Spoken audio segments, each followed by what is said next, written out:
today we got a package in the mail. It is a 5-gallon aquarium.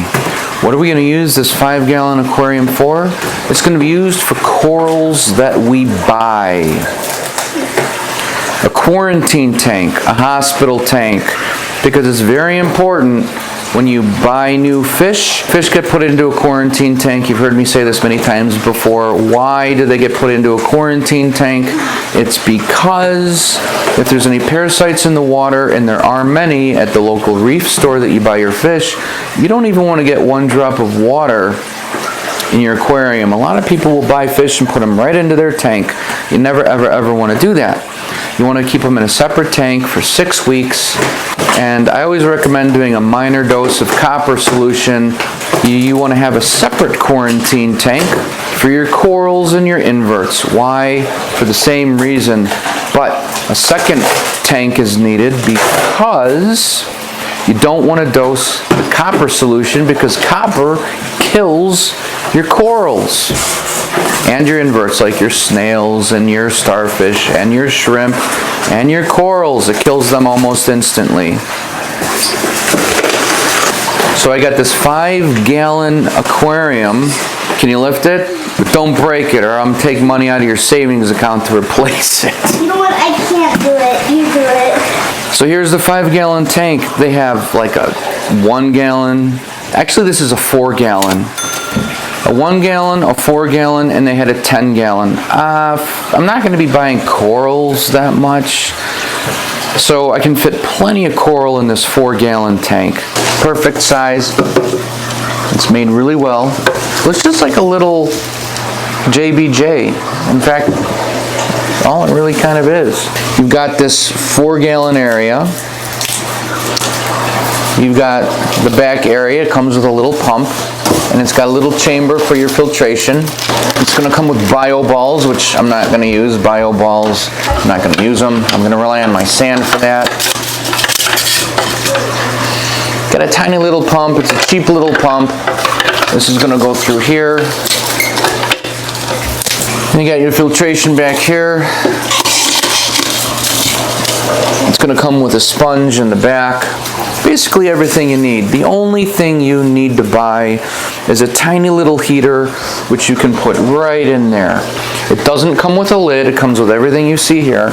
So I'm going to put a little sand in this guy, let it cycle for a couple weeks. Water changes will be really easy.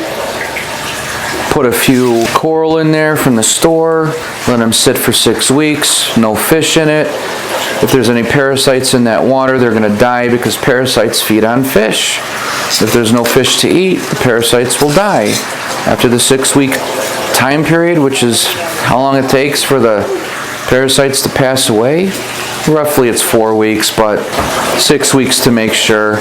You know, it's safe to take the coral out and put them in your tank. Yeah, you can dip your coral that you just bought at the store with Coral X. That does a really good job at getting those pesky hitchhikers off the coral, but like I said, if there's just one drop of water that's contaminated with parasites, they're going to multiply rapidly in your main tank. So let them multiply rapidly in the quarantine tank. When they start looking for food, they won't find any because there's no fish in here. They're going to die. After the 4-week period, they're all dead. Go an extra 2 weeks to make sure, and take the coral out once you know there's no parasites. Put it in your main tank.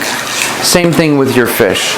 Get a separate tank that is the size to fit your fish well. You got a little tang, you want to get like a 28-gallon or something like that. Put the fish in there, feed them. Put a little bit of copper solution in the water, half dose. I always like to read the instructions on the Coopermine copper solution and dose half the recommended amount, because that stuff is toxic. Dosing what they recommend is close to toxic levels. You always want to dose 50% of what they say, so it's a mild copper solution bath. Make sure your quarantine tank for the fish is cycled, meaning there's enough bacteria in there, and then put your fish in it. 6 weeks later, take them out, put them in your main tank. So I highly recommend one of these little tanks. I came across it on Amazon. I was looking for an aquarium. I didn't want to get just a regular tank. Then I have to buy a little pump and everything else. This is a nice little all-in-one I got from Amazon. Again, if you buy a lot of corals, I'd recommend the 10-gallon. But this little guy is going to be perfect. All I need to do is buy a mini heater and I'm set. So you guys don't forget to check the video description for all the gear that I use, including a link to this guy and also the Facebook group. You're new to the hobby or you just have a problem with your tank. You can post photos or videos or questions about your tank. Everyone is more than happy to help you out. So don't forget to click subscribe and the little bell to notify you when new videos come out, which is every weekend, mostly Saturdays. Thanks for watching. I hope you liked it. I know you're going to dig this little tank. I highly recommend this. Bye, you guys.